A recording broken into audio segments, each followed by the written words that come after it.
Heine Brothers Coffee, Heine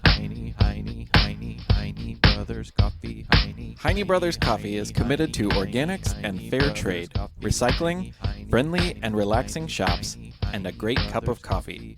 Now featuring coffees roasted in our headquarters and coffee roastery in Louisville's Portland neighborhood. If you're outside of Louisville, you can get coffee shipped to your door by ordering online at heinebroscoffee.com. That's HeineBrosscoffee.com. Heine Brothers Coffee, Louisville's neighborhood gathering place since 1994. Heine Brothers Coffee, Heine Brothers Coffee, Heine.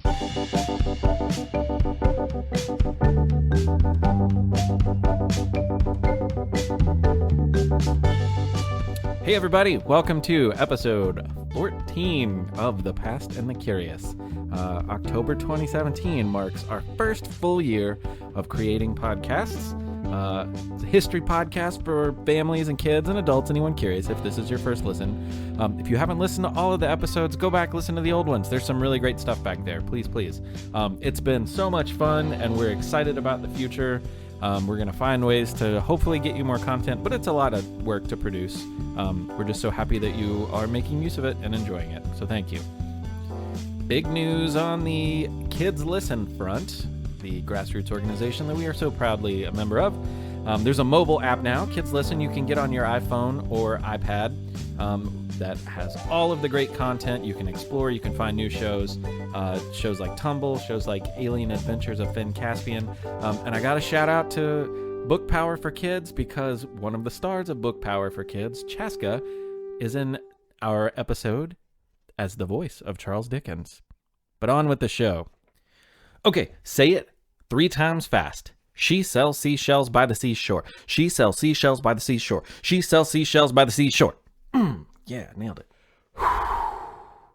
We don't actually think about where tongue twisters come from very often. Peter Piper's origins may have been lost since his emergence in the early 19th century, and leave it to the woodchucks to figure out what chucking wood might actually involve. But one of the most famous tongue twisters, She Sells Seashells by the Seashore, can be traced back to one very interesting person. She was a paleontologist before people really knew what dinosaurs were, and she made some of the most important early discoveries about evolution's origin at the age when modern kids are entering middle school. Here's our friend Heather Funk to tell you the story that she wrote about Mary Anning. Lyme Regis was a sleepy seaside town in Dorset, England before the 19th century. It was known for its beautiful ocean-facing cliffs and the charming cottages that lined its ancient crooked streets. This began to change after 2 famous revolutions. One was the Industrial Revolution, which changed the nature of transportation in England after the steam engine was invented. The other was the French Revolution, which made the political climate on the continent of Europe unstable, to say the least. Put them together, and you get a growing number of people who could travel, but who would rather stay away from the hot spots where danger might be found. If you're anything like us, you have a shelf with souvenirs from your favorite trips you've taken. That's nothing new. As long as people have traveled, they've wanted something tangible, something they could touch to remember their experiences. This was certainly true in Lyme Regis. Instead of airbrush t-shirts, however, people brought interesting little rocks, which they called trinkets, home with them. There were a few different kinds. Snake stones looked like coiled up little serpents. Cone-shaped trinkets earned the spooky nickname Devil's Fingers. You could actually take home a vertebrae, which looked like a little piece of a spine. This last name wasn't actually far off. Vertebraes really were parts of skeletons.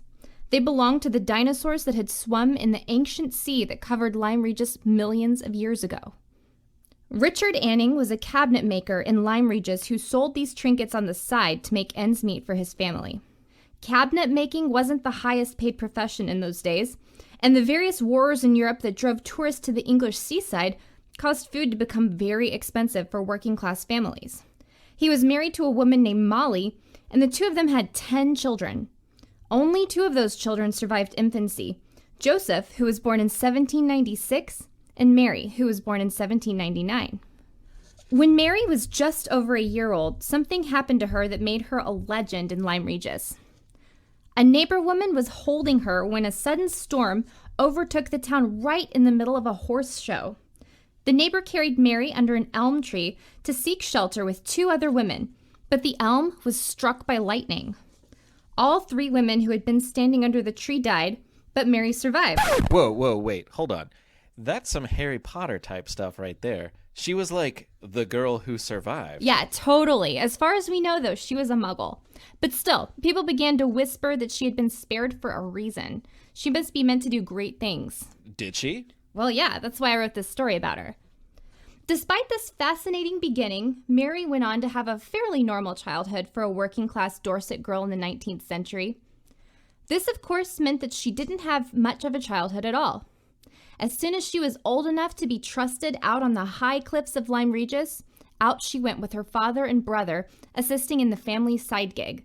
You might like to imagine this wasn't so bad for Mary, that throughout her life she had pleasant memories of spending long hours with her father and brother, learning the secrets of seeking these mysterious snake stones and devil's fingers high above the waves of the turbulent Atlantic Ocean. I know I do. This doesn't mean that the job wasn't dangerous. These cliffs were prone to erosion, which meant that parts of them could come crashing down at any moment. If a storm came, Richard, Mary, and Joseph had to get out as soon as they could. And there was always the risk that it wouldn't be soon enough. There was a plus side to these frightening landslides. If parts of the cliffs that the Annings had been working on came crashing down, that meant that new parts would be revealed. Who knew what wonders might lurk beneath? Mary and Joseph were forced to set out on their own after their father died in 1810. They were successful enough that they didn't starve, at least, and Molly Anning, their mother, committed to managing the trinket business full-time, selling her children seashells, not too far from the seashore. It wasn't long after this that, after a particularly heavy storm, Joseph discovered something that was both amazing and terrifying. It was a skull, 4 feet long, that belonged to some kind of creature the likes of which Mary and Joseph had never seen before. They were sure it was some kind of sea dragon. They dug the skull out. It must have been back-breaking work for a preteen girl and her older brother, but the rest of the skeleton was nowhere to be found. Mary made up her mind to find the rest of this creature. It took months and months, but finally she did. The sea dragon was 17 feet long. It turns out that Mary had discovered the body of an ichthyosaurus, which belonged to a new class of creature that scientists in London and elsewhere were just starting to formulate theories about: the terrible lizard, also known as a dinosaur.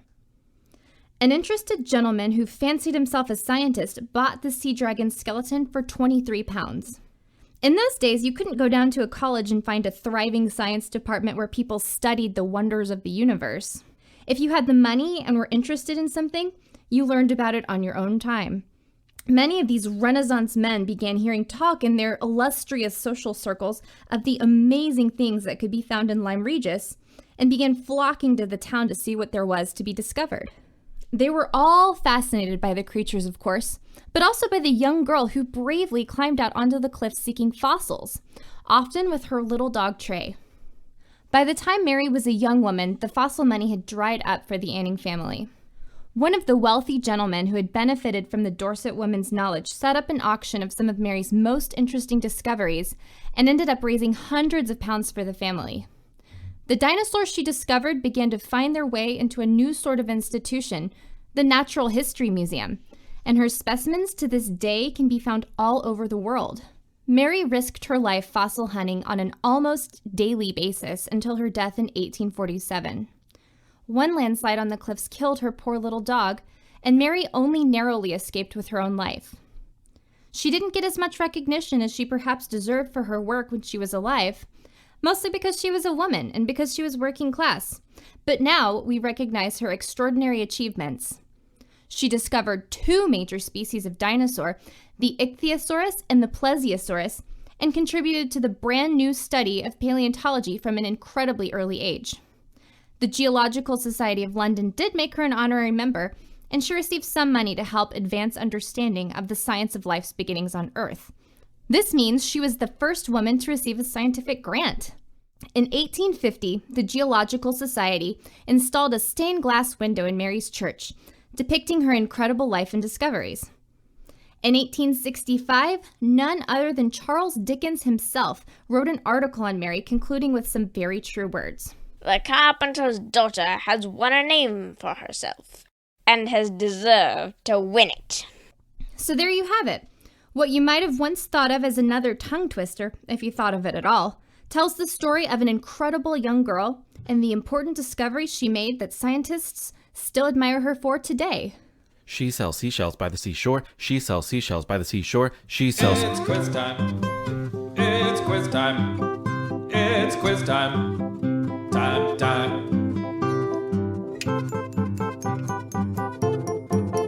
It's quiz time. It's quiz time. It's quiz time.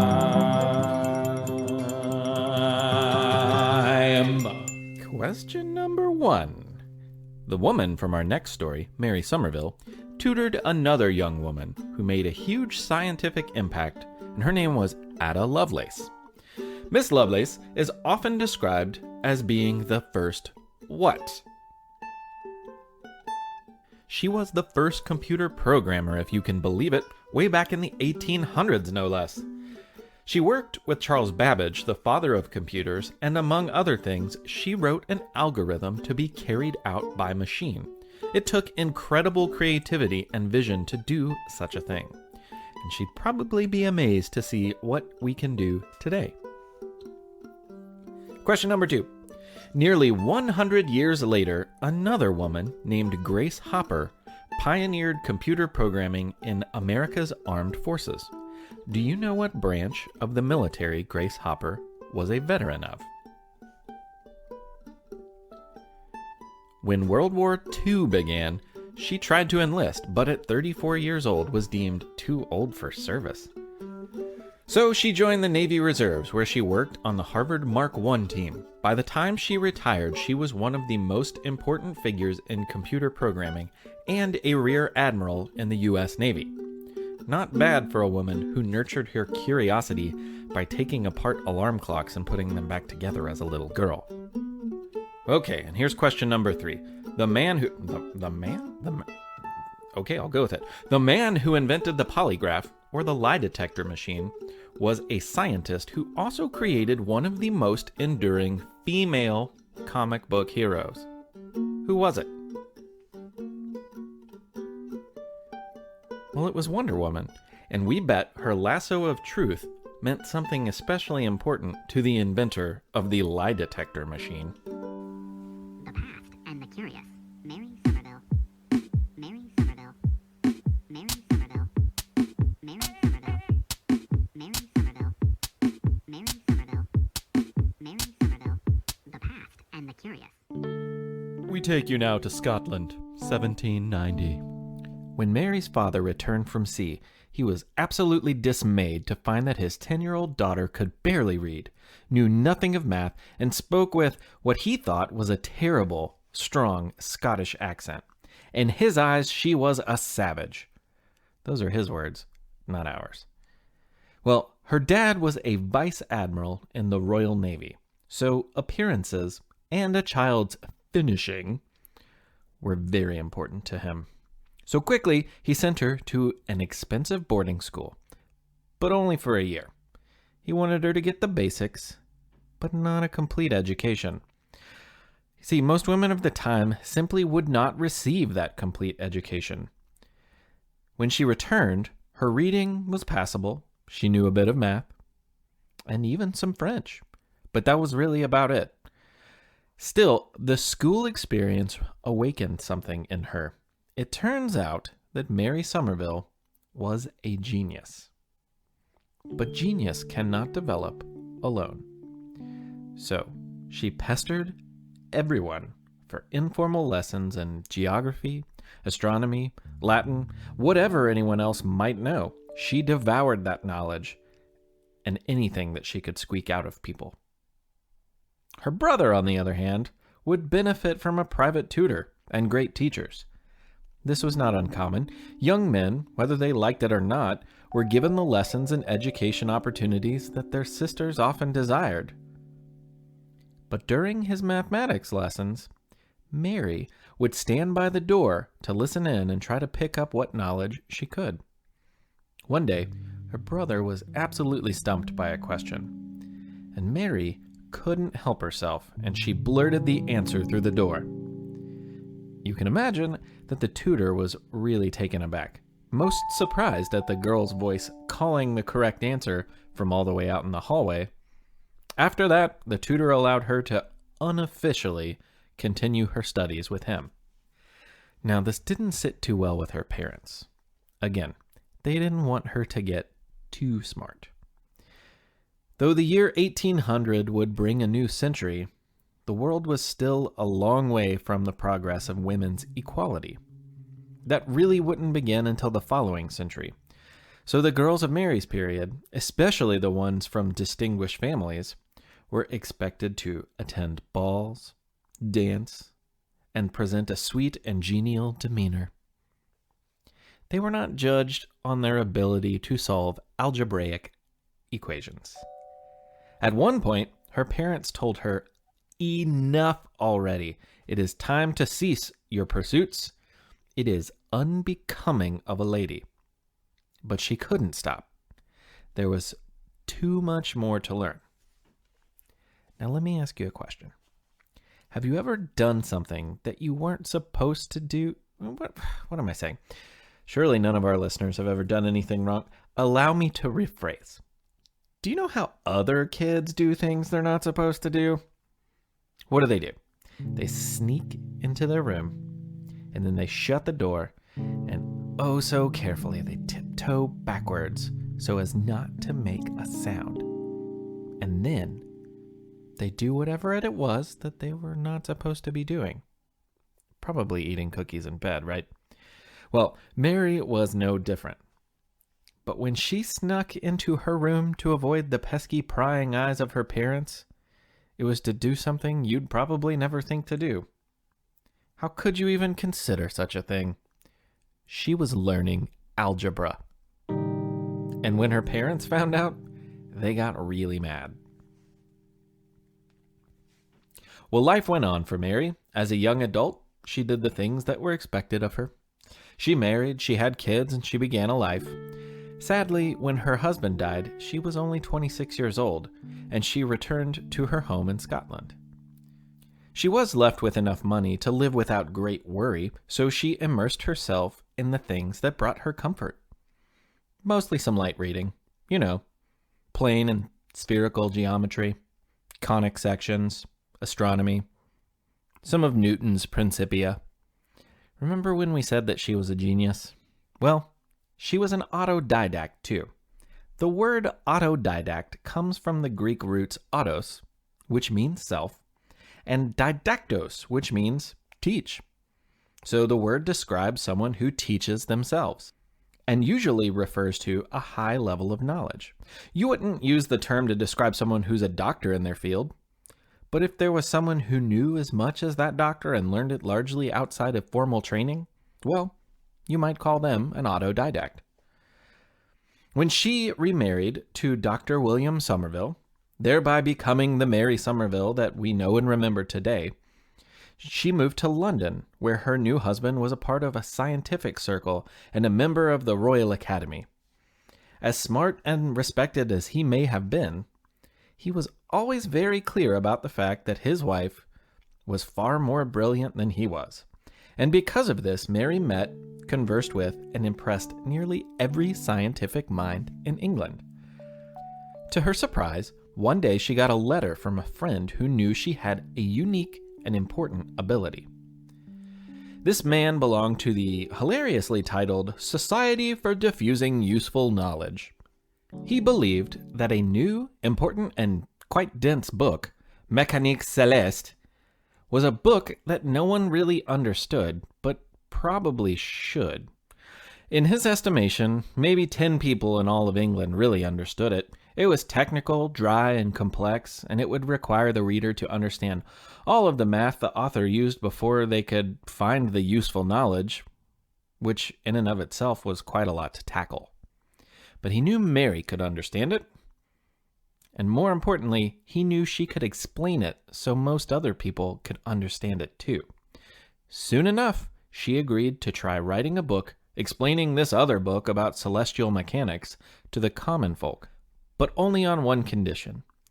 If her book wasn't good enough, and neither she nor the Society for Diffusing Useful Knowledge was happy with it, then the manuscript would be burnt, and nothing more would be said about it ever again. But it would not burn. Both parties were satisfied, and it turns out that the common folk, well, they were too.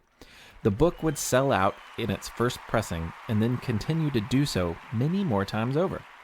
This really made a name for Mary, as she was bringing science to the masses, sort of like a Neil deGrasse Tyson of her day. Mary published several important works of her own, as well as more explanations of other people's dense and complex scientific discoveries. So take note and never stop learning. Mary actually published a work the year she turned 80 and continued to edit and revise her manuscripts until she died in 1872 at the age of 91 years old. But that's not all she would be remembered for. It turns out that she, Mary Somerville, the girl who couldn't read when she was 10, the girl who later had to sneak algebra studies locked in her room, the woman who didn't really get serious about the sciences until she was a 26-year-old widow? Well, many people claim that she was the first person to be called a scientist. Before this, it was common to call people natural philosophers or men of science. The problem with calling her a man of science should be obvious to you. But there were philosophers who did not agree with their term being used to describe these would-be scientists and what they were doing. It was totally different from philosophy. In 1834, a man named William Whewell wrote a review of one of Mary's books, and he was very impressed with her ability. In his eyes, Mary's knowledge was broader than most in the field. Her work brought together geology, chemistry, mathematics, physics, and more. She understood and wrote in a way much like an artist could, connecting unrelated things and taking inspiration from the word artist and combining science. The term scientist was settled upon. According to the Oxford English Dictionary, it was the first time the word would ever be written, and it was used to describe Mary. The word scientist certainly beat some of the other terms Whewell and his cohorts threw about. I don't know why they didn't settle on my favorite one, though. Nature poker. Mary Somerville, nature poker. Now, nature poker or not, Mary Somerville did enjoy many awards and honors during her life, but has also been immortalized today by having a college, an island, and even a crater on the moon named in her honor. So, think of Mary the next time you're gazing at the moon or poking around in nature.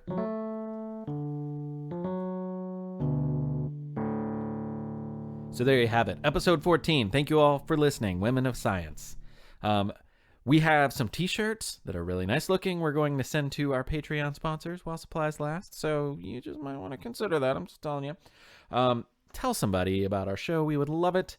And give us a review on iTunes. That helps immensely. So our song this week before we go. The song isn't in the Great American Songbook, but it's a great song. More modern. What else would it be but She Blinded Me with Science? This is an arrangement, an instrumental arrangement by a band named Squeezebot, featuring Todd Hildreth on accordion, Meg Samples on drums. This recording has Brandon Johnson on the tuba, and Mick Sullivan, that's me, on the banjo. Hope you enjoy.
science, science, science, science, science, science, science, science.